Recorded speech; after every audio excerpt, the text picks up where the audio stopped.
الحمد لله المتفضل على عباده من شاء من عباده بتحقيق التوحيد والموت عليه واجتناب الشرك وسبله ودعاته، وأشهد أن لا إله إلا الله وحده لا شريك له، وأشهد أن محمدًا عبده ورسوله، فصل وسلم على عبدك ورسولك محمد صلى الله عليه وسلم وعلى آله وأصحابه البررة الكرام وسلم تسليما كثيرا كثيرا. أما بعد، فأعوذ بالله من الشيطان الرجيم. بسم الله الرحمن الرحيم. وما أمروا إلا ليعبدوا الله مخلصين له الدين حنفاء ويقيموا الصلاة ويؤتوا الزكاة وذلك دين القيمة. وقال تعالى في موضع آخر: يا أيها الذين آمنوا اتقوا الله حق تقاته ولا تموتن إلا وأنتم مسلمون. محترم حضرات، تمام تعریفیں اور تمام حمد و ثنا یہ صرف اللہ رب العزت کے لیے ہے، جس نے پوری کائنات کو پیدا کیا ہے. اور ہماری یہ کائنات اتنی بڑی ہے کہ ہماری عقلیں اس کو صحیح سمجھتے، اس کی جو وسعت ہے، اس کی جو اونچائی ہے، اس کی جو بلندی ہے، اور اس کائنات میں اللہ رب العزت نے خاص کر کے پہلے آسمان کے نیچے جتنے سورج، چاند، ستارے، کہکشائیں بنائی ہیں، وہ تو انسان اس کی کھوج لگا ہی رہا ہے، لیکن وہ جتنا بھی کھوج لگائے ہمارا علم اور انسانوں کا علم ناقص ہوتا ہے. اللہ رب العزت نے اس آسمان کے نیچے اتنی زیادہ کہکشاؤں کو، ستاروں کو، سورج کو پیدا کیا ہے، اور اس کی وسعت، اس کا حجم ہماری زمین سے لاکھوں کروڑوں گنا زیادہ ہے. ہم تو اپنی زمین بلکہ اپنے گاؤں کے بھی کچھ گوشوں کو گھوم نہیں سکتے، لیکن اللہ رب العزت کی جو قدرت، اس کا جو علم ہے اتنا وسیع ہے کہ ہماری عقلیں حیران ہیں کہ انسان اس کی وسعت میں، اس کے تہ میں جا بھی نہیں سکتا. جب اللہ رب العزت نے اس آسمان کے نیچے اتنی چیزوں کو، اتنی کائنات کو پیدا کیا ہے، اور جس زمین میں ہم رہتے ہیں، ہم اس زمین کو گھوم بھی نہیں سکتے، پوری طرح سے اس کی گہرائیوں میں جا نہیں سکتے، اس کے باوجود بھی ہم سمجھتے ہیں کہ ہم نے بہت کچھ دیکھ لیا، سن لیا. تو اللہ رب العزت نے تو اس آسمان کے اوپر اور آسمان بنائے ہیں، 7 آسمان، زمین، پھر عرش و کرسی.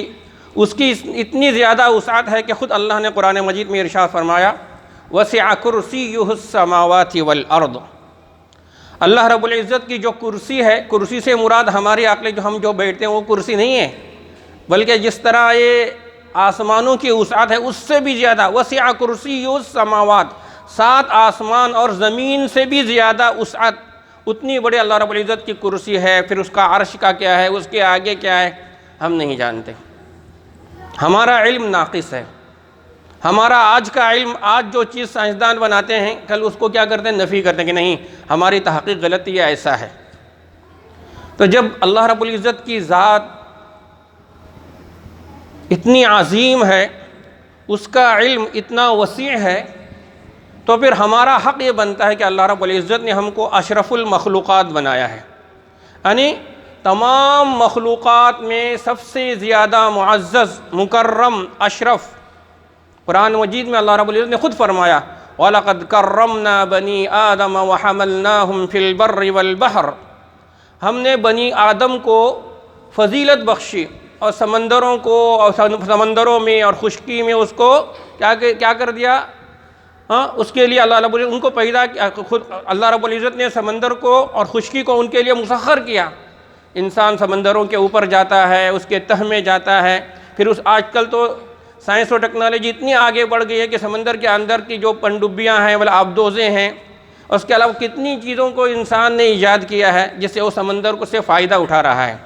زمین سے تو ہم فائدہ اٹھاتے ہی ہیں، زمین کے اوپر کی چیزوں سے، زمین کے اندر کی چیزوں سے۔ پھر جب اللہ رب العزت نے اتنی چیزوں کو ہمارے لیے پیدا کیا تو ہمارا کیا حق بنتا ہے، یہ ہم کو سب سے پہلے سوچنا ہے۔ کیوں؟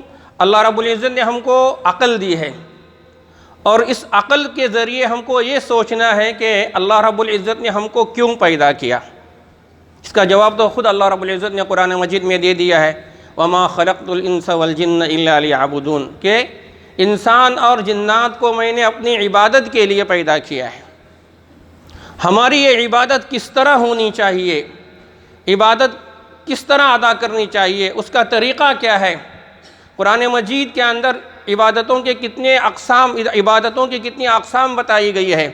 احادیث میں اللہ کے رسول صلی اللہ علیہ وسلم نے ہم کو کس طرح بتایا کہ عبادت کو کس طرح کرنی چاہیے، اور اصل چیز جو ہے اللہ کی عبادت، اور عبادت میں آدمی کب کامیاب ہوتا ہے کہ عبادت اس طرح سے ادا کی جائے جس طرح اللہ رب العزت نے ہم کو کہا ہے، اللہ کے رسول نے ہمارے لیے صلی اللہ علیہ وسلم نے ہمارے لیے بیان کیا ہے۔ تو ہماری عبادت کی اصل چیز کیا ہے، وہ عقیدہ توحید ہے۔ بار بار ہم اس مسجد کے ذریعے دوسرے بیانوں میں بھی سنتے رہتے ہیں کہ عقیدہ توحید، عقیدہ توحید، لیکن اس کو سمجھنا چاہیے کہ عقیدہ توحید اصل میں ہوتا کیا ہے، اس کی منافی کیا کیا چیزیں ہیں۔ توحید کے بغیر ہم کامیاب ہو ہی نہیں سکتے۔ توحید ایک ایسی چیز ہے کہ جب ہم اپنی روزمرہ کی جو ہر دن 5 وقت کی نماز بھی پڑھتے ہیں تو سب سے پہلے ہم جو ثنا پڑھتے ہیں، یا ہم دوسری بہت سی دعایات صحیح احادیث میں ثابت ہیں، ان کی تہ میں چلا جائے تو اس میں بھی ہم کو سب سے پہلے عقیدہ توحید سے ہی ہماری نماز شروع ہوتی ہے۔ پھر کم از کم ہم ہر فرض نماز کی ہر رکعت میں سورہ فاتحہ پڑھتے ہیں۔ سورہ فاتحہ میں بھی عقیدہ توحید ہی ہے۔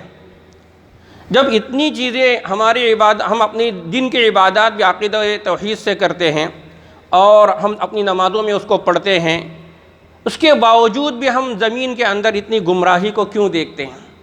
کیوں لوگ اس عقیدے سے بھٹک جاتے ہیں؟ زبان سے کہنا بہت آسان ہوتا ہے کہ ہم مسلمان ہیں، مسلمانوں کی تعداد بھی دنیا میں دوسرے نمبر پر ہے، لیکن کتنے مسلمان ایسے ہیں جو حقیقی مسلمان ہیں؟ آج کے اس خطبے میں ہم کو اسی چیز کا جائزہ لینا ہے، بات قرآن کی آیات کے ذریعے اور احادیث کے ذریعے۔ اللہ سے دعا کریں کہ اللہ تعالیٰ مجھے بھی اور آپ کو بھی ان آیتوں کے اندر غور و فکر کر کے ان احادیث کے اوپر عمل کرنے کی توفیق عطا فرمائے۔ سب سے پہلے میں نے خطبے کی ابتدا میں ایک آیت پڑھی جس کو ہم اپنی نمازوں میں پڑھتے رہتے ہیں، کہ اللہ رب العزت نے سورہ بینہ میں ارشاد فرمایا، وَمَا أُمِرُوا إِلَّا لِيَعْبُدُوا اللَّهَ مُخْلِصِينَ لَهُ الدِّينَ، یعنی اللہ رب العزت نے بنی آدم کو جو حکم دیا ہے وہ اس بات کا حکم ہے کہ صرف ایک اللہ کی عبادت کی جائے، لوگ ایک اللہ کی عبادت کریں، خالص اللہ رب العزت کے لیے دین کو کرتے، دین کو اللہ کے لیے خالص کر کے، کسی چیز کا اس میں شرک کا شائبہ بھی نہ ہو، حنفاء یکسو ہو کر، سب کو چھوڑ کر۔ اس کے بعد عقیدہ توحید اور شرک کی نفی کے بعد اللہ رب العزت نے کیا فرمایا، وَيُقِيمُ الصَّلَاةَ، اور اللہ نے جو حکم دیا ہے وہ کیا ہے کہ وہ نمازوں کو قائم کریں۔ نماز پڑھیں نہیں کہا، کہ نمازوں کو قائم کرنا، اقامت صلاح ایک الگ موضوع ہے۔ وَيُؤْتُوا الزَّكَاةَ، اور زکوٰۃ کو ادا کریں۔ وَذَلِكَ دِينُ الْقَيِّمَةِ، جب عقیدہ توحید پر ہم عمل کریں گے، ہماری عبادتیں اللہ کے لیے خالص ہوں گی، اور ہم نماز کی پابندی کریں گے، چاہے وہ سفر میں ہم رہیں چاہے حضر میں رہیں۔ ہم میں سے بہت سے لوگ ایسے ہیں جو جب اپنے گاؤں میں رہتے تو ایک دم آرام سے 5 وقت کی نماز بھی پڑھتے ہیں، لیکن جب سفر پیش آتا ہے تو اکثر لوگوں کو دیکھا جاتا ہے کہ وہ اس طرح سے نماز نہیں پڑھتے ہیں جس طرح وہ حضر میں پڑھتے ہیں۔ تو ہم کو اگر اصل مومن، پکا مسلمان بننا ہے تو نماز کے بغیر ایک مومن کا تصور بھی نہیں ہو سکتا۔ بلکہ بہت سے ائمہ کرام کے اقوال ہیں کہ حدیث کی روشنی میں کہ جس حدیث میں اللہ کے رسول نے فرمایا کہ دین اور اسلام کے درمیان، کفر کے درمیان جو فرق ہے وہ کیا ہے؟ نماز کا ادا کرنا ہے۔ اگر کوئی آدمی نماز کو چھوڑ دیا تو وہ کافر ہو جاتا ہے۔ امام احمد بن حنبل اور دوسرے بہت سے یہ جو فقہا تھے ان کا یہ تھا کہ جو تارک نماز ہے اس کو بھی مار دیا جائے۔ تو بہت سخت چیزیں ہیں، اس کو ہم کو عمل کرنا چاہیے۔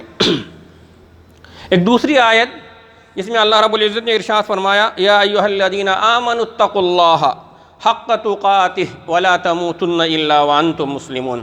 اس آیت کو ہم خطبوں میں، خطبہ نکاح میں اور دوسرے خطبوں میں پڑھتے رہتے ہیں، سنتے رہتے ہیں۔ اس کا بھی ہم کو مطلب سمجھنا چاہیے کہ اللہ رب العزت نے ارشاد فرمایا کہ اے ایمان لانے والو اللہ سے ڈرو، اس لیے کہ اللہ کا ڈر، اللہ کا تقوی، اس کا خوف ایک ایسی چیز ہے جو ہم کو معصیت سے، گناہوں کے اندر ملوث ہونے سے روکتے رہتی ہے۔ حق تقاتہ، کس طرح ڈرنا ہے؟ جس طرح حق ہے اللہ سے ڈرنے کا، اور ہماری موت نہیں آئے، ولا تموتن، اور تم کو موت نہیں آئے مگر یہ کہ تم مسلمان ہو۔ ہماری پیدائش بھی ایمان پر، اور ہماری موت اور ہمارا جو خاتمہ ہے وہ بھی ایمان پر ہونا بھی ضروری ہے۔ تو اس کے لیے ہم کو کوششیں کرنی ہوگی۔ عقیدہ توحید اور اس کے اوپر عمل کرنا اور موت کے اوپر خاتمہ ہونا، یہ خالی ایسے ہی نہیں ہوتا۔ انسان کے اندر جو تڑپ ہوتی ہے، جو کوششیں ہوتی ہیں اپنے لیے، پوری قوم کے لیے، اپنی اولاد کے لیے۔ ہم تو ایک عام مسلمان ہیں، لیکن اگر ہم انبیاء کرام کی حالات زندگی کا جائزہ لیں گے، صحابہ کرام کی حالات زندگی کا جائزہ لیں گے، کس طرح انہوں نے فکریں کی، اپنی بھی، اپنی قوم کی اور اپنی اولاد کی بھی۔ ہم کو اس بات سے مطمئن نہیں ہونا ہے کہ ہمارے بچے مدرسوں میں سیکھتے ہیں، ہم ان کو عقیدہ توحید کی دعوت دیتے ہیں، باہر ان کے اسکولوں میں ان کو کیا تعلیم دی جاتی ہے، ان کی کتابوں کے اندر کیا کیا عقیدہ توحید کے منافی کتابیں ہیں، اس کا بھی جائزہ لینا ہے۔ میں ایک آیت آپ کے سامنے پڑھتا ہوں کہ حضرت یعقوب علیہ السلام، اللہ کے بہت بڑے نبی، جن کا دوسرا نام اسرائیل بھی ہے، جو بنی اسرائیل ہم کہتے ہیں، ان کی اولاد کو کہتے ہیں۔ ان کے بارے میں اللہ رب العزت نے ان کی جو تڑپ تھی عقیدہ توحید کی اور اپنے اولاد کی جو ان کو فکر تھی، اس کا تذکرہ اللہ رب العزت نے قرآن مجید میں کیا ہے۔ حضرت یعقوب علیہ السلام خود نبی تھے، ان کے والد حضرت اسحاق علیہ السلام بھی نبی تھے، ان کے والد حضرت ابراہیم علیہ السلام بھی نبی تھے، یعنی ایک انبیاء کی پوری ٹیم، پورا خاندان۔ لیکن پھر بھی ان کو اپنی اولاد کی اتنی فکر تھی کہ جب ان کی موت کا وقت قریب آیا تو انہوں نے اپنے تمام بچوں کو کیا کیا؟ بلایا۔ قرآن مجید میں اللہ نے فرمایا، ام کنتم شہداء اذ حضر یعقوب الموت، کیا تم گواہ ہو اس وقت کے جب یعقوب علیہ السلام کے موت کا وقت قریب آیا؟ جب ان کے موت کا وقت قریب آیا تو انہوں نے اپنی اولاد سے پوچھا، ما تعبدون من بعدی، اے میرے اولاد، میرے بعد، میری موت کے بعد تم کس کی عبادت کرو گے؟ یہ کون پوچھ رہا ہے؟ بہت ہی غور کرنے کی بات ہے، ایک نبی اپنی اولاد کو پوچھ رہا ہے۔ ہم اپنی اولاد کی کتنی فکر کرتے ہیں؟ جب ان کو اسکولوں میں بھیجتے ہیں، وہ ان میں سے بعض تو ایسے اسکول ہیں جو کہ غیر مسلموں کے اسکول ہیں، اور ان کی جو کتابوں کے اندر ہے کھلا ہوا شرک ہے۔ یعقوب علیہ السلام کیا کہہ رہے ہیں؟ ما تعبدون من بعدی، اے میرے اولاد، میرے بعد تم کس کی عبادت کرو گے؟ تو وہ اولاد تھی ماشاءاللہ، انہوں نے کوششیں کی تھی، اور جو کوششیں کرتے ہیں اللہ رب العزت ان کا صلہ بھی دیتا ہے۔ انہوں نے کیا جواب دیا؟ قالوا نعبد الہک و الہ آبائک ابراہیم و اسحاق،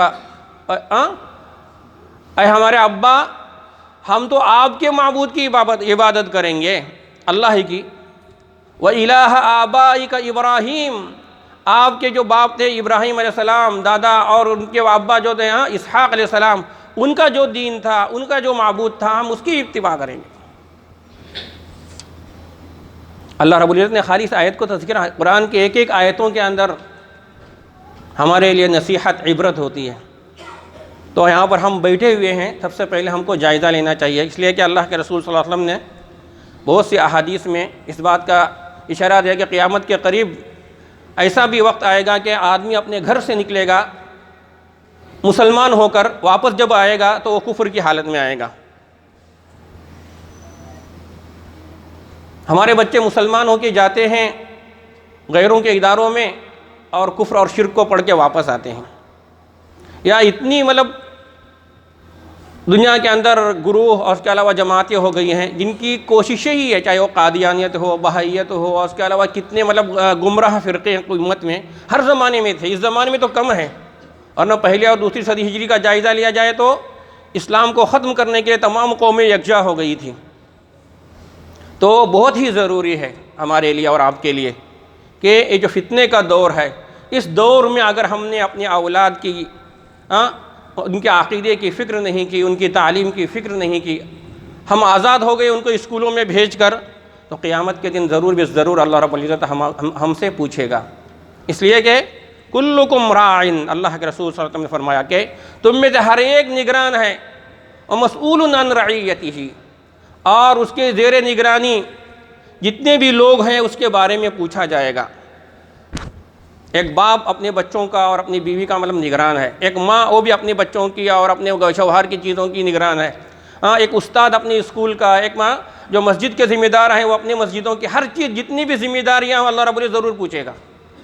تو ہم اپنے اولاد کے، اپنے گھر والوں کے، ان کے تو ذمہ دار ہیں ہی، پوری قوم کی بھی ہم کو فکر کرنی چاہیے کہ آج کل کیا حالات ہیں، ہمارے عقیدوں کی کیا حالات ہیں۔ اور ایسے بیانات سننا یا قرآن کی آیتیں پڑھنا یا دعویٰ کرنا کہ ہم تو پکا مومن ہیں، یہ بہت آسان ہے، لیکن جب عملی زندگی آتی ہے، جب انسان کے اوپر ایسے حالات آتے ہیں، اس وقت ہماری کیا حالت ہوتی ہے، وہ بھی احادیث اور قرآن کی آیت کے ذریعے آپ کو بتایا جائے گا۔ حضرت لقمان علیہ السلام وہ بھی بہت مشہور نبی، حالانکہ ان کے بارے میں بعض اختلافات بھی ہے کہ بعض لوگ ان کو نبی نہیں مانتے ہیں، لیکن اکثر مفسرین کا کہنا ہے کہ وہ اللہ کے نبی تھے۔ انہوں نے بھی اپنے بیٹے کو وصیت کی تھی، یا بنی لا تشرک باللہ ان الشرک لظلم عظیم، اے میرے بیٹے اللہ کے ساتھ شرک نہیں کرنا۔ کیوں؟ شرک سب سے بڑا ظلم ہے۔ شرک کیا ہے؟ سب سے بڑا ظلم ہے۔ ابھی ہم کو یہ معلوم ہونا چاہیے کہ شرک کہتے کسے ہیں۔ ائمہ کرام نے اس کی بھی وضاحت کی ہے، میں آپ کو بتاتا ہوں کہ ہم جب نماز کے لیے کھڑے ہوتے ہیں تو ایک بہت ہی مشہور دعا ہے، اس میں ہم کیا کہتے ہیں؟ ان صلاتی وجہت وجہی للذی فطر السماوات، یعنی میں نے اپنا رخ اس ذات کے لیے کیا جس نے آسمانوں کو پیدا کیا ہے اور زمین کو بھی پیدا کیا ہے۔ پھر آسمانوں میں کتنی چیزیں ہیں، زمین میں کیا کیا چیزیں ہیں، ہم تو تھوڑی موڑی جانتے بھی ہیں، زمین کے بارے میں زیادہ جانتے ہیں۔ تو میں نے اپنا رخ، جب نماز کے لیے ہم کھڑے ہوتے ہیں کیا کہتے ہیں؟ وجہت وجہیہ، میں نے اپنا رخ اس ذات کے سامنے کیا جس نے آسمانوں اور زمین کو پیدا کیا، حنیفم مسلموں، یکسو ہو کر تمام دنیا کی چیزوں سے کٹ کر اپنے آپ کو اللہ کے حوالے کر کے۔ مسلمان کسی کہتے ہیں؟ اپنے آپ کو اللہ کے حوالے کرنا، اسی کو مسلم کہتے ہیں۔ وما انا من المشرکین، میں اللہ کے ساتھ شرک کرنے والا نہیں ہوں۔ ان صلاتی، میری نماز جو میں پڑھ رہا ہوں، وہ نسکی، میری قربانی، ومحیای ومماتی، میرا جینا میرا مرنا للہ رب العالمین، صرف ایک اللہ کے لیے ہے، جو کون ہے؟ تمام کائنات کا رب ہے، اس دنیا کا نہیں۔ جتنی چیزیں اللہ نے بنائی ہیں اس کو کائنات کہتے ہیں، اس کو اللہ نے عالمین کہا ہے، اور جس دنیا میں ہم رہتے ہیں زمین کو، اس کو ارض کہتے ہیں۔ لا شریک لہ وبذالک امرت وانا من المسلمین، اللہ کے ساتھ کوئی شریک نہیں ہو سکتا، اور اسی کا مجھے حکم دیا گیا ہے، مجھے اور آپ کو، تمام مسلمانوں کو، اور میں مسلمانوں میں سے ہوں۔ تو توحید کے معنی ہیں افراد اللہ وحدہ بجمیع العبادات، جتنی بھی عبادتیں ہیں ان عبادتوں کو صرف اللہ کے لیے کرنا۔ خالی نماز اللہ کے لیے پڑھیں، سجدہ اللہ کے لیے کیے اور مانگ دوسرے سے رہی ہیں، نماز میں آ کے، مسجدوں میں آ کے ہم دوسری مصیبتوں میں اللہ سے مانگتے ہیں، لیکن وہ مصیبت حل نہیں ہوئی، اللہ کی طرف سے تھوڑے آزمائش ہے، تو پھر دوسرے سہاروں کو تلاش کرتے ہیں۔ اور ایک چیز جو ہم کو سب سے پہلے جاننی چاہیے کہ اتنے علماء کرام شرک سے اب کیوں ڈراتے ہیں، انبیاء نے کیوں ڈرایا؟ ایک جو فرق ہے عام گناہوں میں اور شرک میں، وہ جاننا چاہیے۔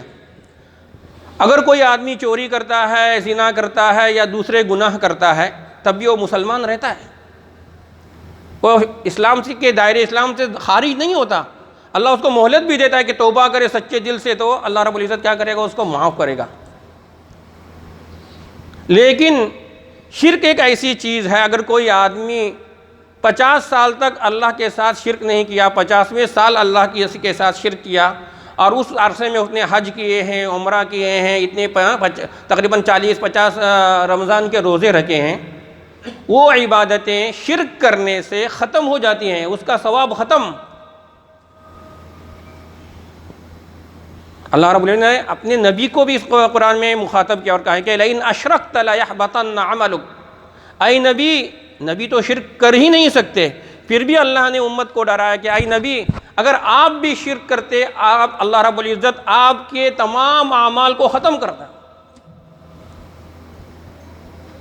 اس بات کو ہم کو جاننا چاہیے، خاص کر کے جب ہمارے پر مصیبتیں آتی ہیں، ہمارے اوپر جب بیماریاں آتی ہیں، تب ہمارے ایمان کا جائزہ ہوتا ہے۔ ہم گھر میں آرام سے خوشحال ہیں تو سب لوگ عقیدہ توحید کا دعویٰ کرتے ہیں، تو ہم صرف اللہ کی عبادت کرتے ہیں، اللہ کے سامنے نماز پڑھتے ہیں۔ تو یہ فرق سب سے پہلے جاننا چاہیے کہ شرک اور عام گناہوں میں فرق کیا ہے، کہ شرک کرنے سے ہمارے عمل ختم ہو جاتے ہیں۔ جتنے نیک کام کیا تھا، جتنی تہجد کی نمازیں پڑھی تھی، لیکن ایک ذبح دوسرے کے لیے کیا، لیکن ایک بار مشکل کشا اللہ کو چھوڑ کر کسی نبی کو کہا، یا کسی فرشتے کو کہا، کسی جن کو کہا، یا مصیبت گھر میں حل نہیں ہو رہی ہے، ایسے مطلب درباروں میں اور ایسی جہاں ایسی جگہوں پر چلے گئے جہاں پر توحید کا قتل ہوتا ہے، تو گویا ہم نے کیا کیا؟ اپنی 30 سال کی 40 سال کی جس عمر میں ہم گئے تھے اپنے ایمان کا خاتمہ کرنے کے لیے، ان عبادتوں کو پھینک دیا ڈسٹ بن میں۔ ابھی اگر اللہ توفیق دے تو دوبارہ توبہ کر کے کیا کرنا ہے؟ عمل کو شروع کرنا ہے۔ پرانے حج، پرانے عمرے، پرانے پورے جتنے بھی نیک عمل کیے تھے وہ ختم ہو گئے۔ سب سے پہلے ہم کو یہ فرق جاننا چاہیے اور اپنے عورتوں کو بھی بتانا چاہیے، اس لیے کہ شرک و بدعت مردوں کے ساتھ ساتھ عورتوں میں بھی بہت زیادہ ہوتی ہیں۔ بسا اوقات وہ اپنے مردوں کو مجبور کرتے ہیں کہ گھر کا مسئلہ حل نہیں ہو رہا ہے، جائیں گے فلاں جگہ، جائیں گے ادھر ادھر جائیں گے جہاں پر اور آدمی یہ سمجھتا ہے کہ اللہ نے ان کو بہت سی طاقتیں دی ہے۔ انسان کو اللہ رب العزت کوئی طاقت نہیں دی ہے۔ ہماری طاقت ہمارا ایمان ہے، ہمارا اللہ کے اوپر عقیدہ ہے کہ اللہ رب العزت ہی جو مصیبت لایا ہے وہی اس کو کیا کرے گا؟ دور کرے گا۔ اسی سلسلے میں اللہ کے رسول کی بہت ہی مشہور حدیث ہے کہ بتاتا ہوں کہ آپ کو، کہ اللہ کے رسول صلی اللہ علیہ وسلم نے ارشاد فرمایا، یا ابن آدم انک لو اتیتنی بقراب الارض خطایا ثم لقیتنی لا تشرک بی شیئا لاتیتک بقرابها مغفرۃ، رواہ الترمذی و احمد۔ اللہ کے رسول صلی اللہ علیہ وسلم، ہم بار بار ان کے جو ہمارے پر احسانات ہیں، اور خود اللہ رب العزت نے ہم کو کہا کہ ہم ان کے اوپر درود و سلام بھیجیں، اتنے احسانات ہیں کہ ہم اس کو ادا ہی نہیں کر سکتے۔ انہوں نے اپنی امت کو ایک دعوت دی، کہ فرمایا کہ اے ابن آدم، یہ حدیث قدسی ہے، اللہ رب العزت کے مطلب الفاظ اللہ کے رسول کے زبانی، جس میں اللہ رب العزت نے فرمایا کہ اے ابن آدم، اگر تو میرے پاس قیامت کے دن اس حال میں آئے گا کہ تیرے گناہ تیرے گناہ سے زمین بھر جائے، زمین بھر گناہ لے کے آئے گا، پھر لیکن تو میرے پاس اس حالت میں آئے گا کہ تو کسی کے ساتھ شرک نہیں کیا تھا، لَأَتَيْتُكَ بِقُرَابِهَا مَغْفِرَةً، اتنی ہی مغفرت میں تیری کروں گا، تیری نیکی، تیری سیئات کو حسنات سے مبدل کر دوں گا۔ شرط کیا ہے؟ اللہ کے رسول نے بتایا، ثم لقیتنی لا تشرک بی شیئا، یعنی تو مجھ سے اس حال میں ملاقات کرے گا کہ تو نے دنیا میں کسی کو مجھے چھوڑ کر کسی دوسرے دربار میں نہیں گیا تھا۔ ہم عبادت تو اللہ کی کرتے ہیں، سجدے بھی اللہ ہی کے سامنے کرتے ہیں، کوئی ہم میں سے کوئی دوسری جگہ آ کے سجدے نہیں کرتا، ایک دم جاہل ہوتا ہے جو سجدہ دوسری جگہ جا کے کرتا ہے۔ قرآن مجید میں جب ہم سورہ فاتحہ بھی شروع کرتے ہیں تو کیا کہتے ہیں؟ ایاک نعبد، اے اللہ ہم تیری ہی عبادت کرتے ہیں، وایاک نستعین، اور تجھ سے ہی مدد طلب کرتے ہیں۔ یہاں پر پیر پھسل جاتا ہے۔ عبادت سب اللہ کی کرتے ہیں جن کے اندر ہوش ہوتا ہے، لیکن شیطان کہاں سے آتا ہے زیادہ؟ وَإِيَّاكَ نَسْتَعِينُ، اے اللہ ہم تجھ سے عبادت، تجھ سے مدد طلب کرتے نہیں ہیں، بلکہ تجھ سے ہی، وہاں پر تاکید ہے، إِيَّاكَ نَعْبُدُ، اے اللہ تیری ہی عبادت کرتے ہیں، وَإِيَّاكَ نَسْتَعِينُ، اور تجھ سے ہی کیا کرتے ہیں؟ استعانت، استمداد، مدد حاصل کرنا۔ اور اللہ جب ہمارے اوپر انسان کا مطلب یہ کیا ہوتا ہے کہ ایک گھر میں کوئی بیماری آ گئی، 2-4 دن میں ختم ہو گئی، معاملہ ٹھیک رہتا ہے۔ بیماری لمبی ہو گئی یا تھوڑی بھی بیماری ہو گئی تو سب سے پہلے شیطان جو وسوسہ ہمارے دل میں ڈالتا کہ ہو گیا اس کو کوئی جادو کا یا جنات کا اثر ہے یا نظر بد ہے۔ نظر بد تو حق ہے، جادو کے اندر بھی اثر ہے، اس کا بھی قرآن و حدیث میں کیا ہے؟ علاج ہے۔ لیکن ہمارے اندر صبر نہیں ہوتا، اور ہمارے عورتوں میں کچھ بھی صبر نہیں ہوتا۔ 3-4 دن گزر گئے، 8-10 دن گزر گئے، بیماری ختم نہیں ہوئی تو ہمارے چکر شروع ہوتے ہیں، خصوصاً عورتوں کے۔ مرد کو کبھی کبھار معلوم بھی نہیں ہوتا ہے، ادھر گئے ادھر گئے۔ وہ غیب کا علم جانتا ہے، وہ اس کے اندر یہ طاقت ہے۔ دنیا کے اندر جتنے بھی مطلب بابا یا کوئی مطلب عامل وغیرہ ہیں نا، دنیا کے سب سے غریب آدمی اور سب سے محتاج آدمی وہ ہوتے ہیں۔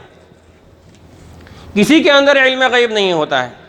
جو آدمی ہمارے پیسے لے کر ہمارا علاج کرتا ہو وہ ہمارا ہی محتاج ہو گیا نا۔ کون فری کرتا ہے؟ اگر فری کرتا ہے تو وہاں شہید میں ڈبی رکھی ہوئی ہے کہ یہاں پر جاتے ہو ڈال کے جاؤ۔ دنیا میں کسی کے پاس بھی علم غیب نہیں ہے۔ ایک مرتبہ حضرت ابو ہریرہ رضی اللہ عنہ مدینے کے بازار میں جا رہے تھے، دیکھا لوگوں کا ایک جمگٹا ہے، سب جمے ہوئے ہیں۔ وہاں پر ایک آدمی جادوگر تھا، وہ کچھ اپنی ٹرک اور یہ دکھا رہا تھا، پیچھے سے گئے اور حضرت ابو ہریرہ نے اس کو کیا کر دیا؟ اس کی گردن مار دی۔ لوگوں نے پوچھا تم نے کیا کیا؟ کہا کہ اسلام کے اندر ساحر کی جو سزا اللہ کے رسول نے بتائی وہ کیا ہے؟ گردن مارنا ہے۔ ایسے ہی بعض واقعات صحابہ کے اور تابعین کے ملتے ہیں جنہوں نے جو غیب کے مطلب علم کا دعویٰ کرتے ہیں، ان کو انہوں نے قتل کیا ہے۔ وہ اپنی حفاظت نہیں کر سکتے، اور ہم جا کے ان کو اندر یہ سمجھتے ہیں کہ غیب کا علم اللہ کے علاوہ کسی کے اندر نہیں ہے۔ خود ہمارے گاؤں کا یا ہمارے آس پاس کے لوگ جو ہیں ان کے ہم جائزہ لیں، لوگ ان کے پاس جاتے ہیں اپنی ضرورتوں کو لے کر، یہ دعا دیجئے، گھر میں کوئی سونا گم ہو گیا ہے، آپ بتا دیجئے کس رخ میں گیا، بھٹکل کے رخ میں ہے یا منکی کے رخ میں ہے، جنگل کی طرف ہے یا سمندر کی طرف ہے۔ ان کے گھر کی چیزیں گم ہوتی ہیں، ان کو معلوم نہیں ہوتی ہے، اور ہم پیسے دے کے ان کے پاس جاتے ہیں۔ ان کے گھر کی چیزیں ان کو گم ہوتی ہیں، ان کو معلوم نہیں ہوتی ہے۔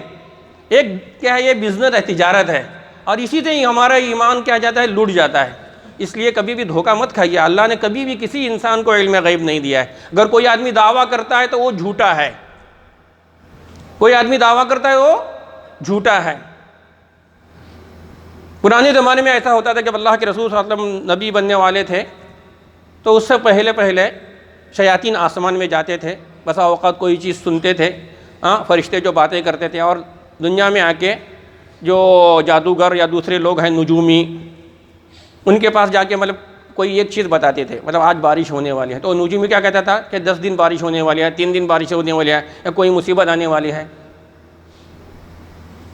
جب اللہ کے رسول کو اللہ رب العزت نے نبی بنایا تو آسمان میں پہروں کو لگایا کہ کوئی بھی شیطان جاتا تھا تو اس کو اللہ رب العزت فرشتوں کی طرح مار کے بھیج دیتا تھا، تو شیاطین کا وہاں پر جانا بند ہو گیا۔